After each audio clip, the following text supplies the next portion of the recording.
ക്ഷേമ പെൻഷൻ 3000 രൂപയാക്കും. വാഗ്ദാനം ഉടൻ നടപ്പാക്കുമെന്ന് മുഖ്യമന്ത്രി.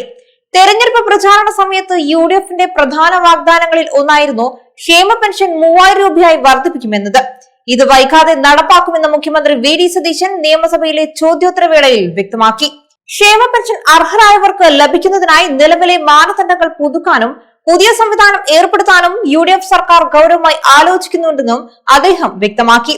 ഈ മാസത്തെ ക്ഷേമ പെൻഷൻ 24-ാം തീയതി മുതൽ കൊടുത്തു തുടങ്ങുമെന്നും മുടക്കമില്ലാതെ പെൻഷൻ വിതരണം നടത്താനാണ് ശ്രമിക്കുന്നതെന്നും അദ്ദേഹം അറിയിച്ചു.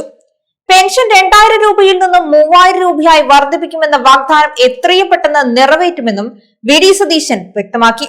ക്ഷേമ പെൻഷൻ മാനദണ്ഡങ്ങളിൽ നിരവധി പരാതികൾ ഉയരുന്നുണ്ട്. AC വെച്ചത് കൊണ്ട് പെൻഷൻ നിഷേധിക്കുന്നതുമായി ബന്ധപ്പെട്ട വ്യാപകമായി പരാതിയുണ്ട്. അത്തരത്തിൽ പെൻഷൻ മാനദണ്ഡങ്ങളിൽ പല പരാതികളും ഉയർന്നിട്ടുണ്ടെന്നും ഇത് പരിശോധിക്കുന്നുണ്ടെന്നും മുഖ്യമന്ത്രി വ്യക്തമാക്കി.